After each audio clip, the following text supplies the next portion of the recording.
саймағынан аларсы черінде өскен күстік сарынжы Тиликов Петр. Ол бозы шуқтапша минусинс городта сарыныр үрдеместен сығара басқан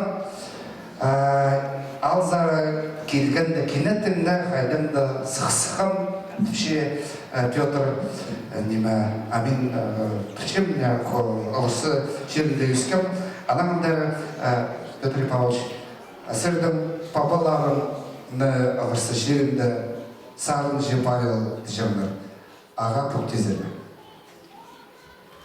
алайсыр сармапсыздар анам неме жоқ тезер Күзетюрен жерінде возны народа салқычы, физикаға сүйсянды.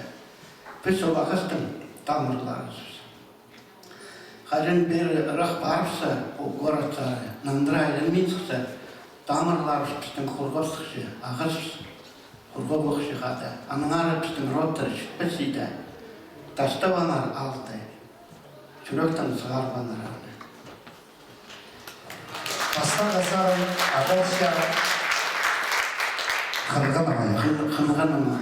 Қынғанама ол чей тұста басқан сарын немес. Сағай бұна да елендешілер шүштіп шытқан епсізде басқан андық ба? Андық. Одырлаңар.